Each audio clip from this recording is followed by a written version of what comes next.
il y a le développement de l'apprentissage des langues. Et l'arabe est une langue très importante, comme d'autres grandes langues de civilisation. Je pense au chinois qui est en train de se développer beaucoup, ou au russe.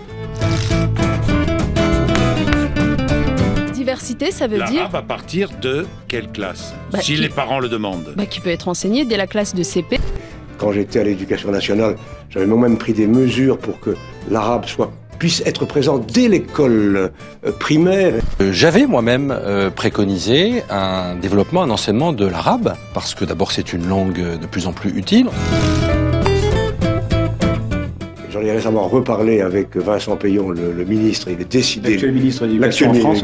Pardon. J'ai annoncé aujourd'hui que, par exemple, pour l'enseignement de l'arabe, qui était abandonné comme l'enseignement de l'allemand depuis des années, nous allons aussi mettre les moyens. Moi, je trouverais assez malin de faire en sorte que mes enfants, apprenant l'arabe, compte tenu de leur culture, puissent tout simplement avoir un avenir professionnel dans le domaine économique, commercial, dans toute cette partie du monde. Je souhaite que davantage de Français prennent désormais en partage la langue arabe, pour laquelle s'expriment tant de valeurs de civilisation et de valeurs spirituelles.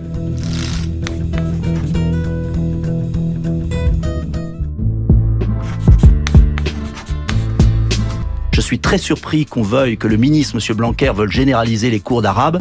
J'aimerais qu'on généralise les cours de français. Parce que j'estime qu'en France, c'est le français, la culture française, qu'il faut d'abord apprendre.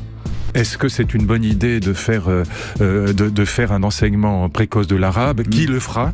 Qui le fera? C'est ça la grande question. Qui va le faire? Nous avons un retard en matière de langues étrangères. Mais c'est quoi la langue étrangère qui compte? C'est l'anglais. On a un ministre de l'Éducation nationale qui a une double allégeance. Comment est-ce qu'on contrôlera? Est-ce que ce sera une islamisation de l'éducation nationale? Est-ce que c'est une bonne idée pour lutter contre l'islamisation de la France? Je ne sais pas.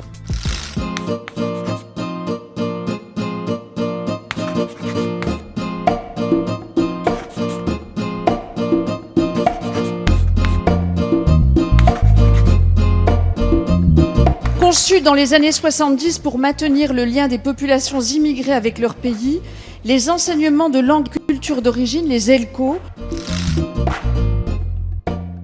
ont progressivement dérivé. Le résultat est mauvais et il est établi par tous les rapports qui vous ont été remis par le Haut Conseil à l'intégration. Ils sont aujourd'hui un outil de repli identitaire et parfois même, comme le dit le Haut Conseil de l'intégration, de véritables catéchismes islamiques.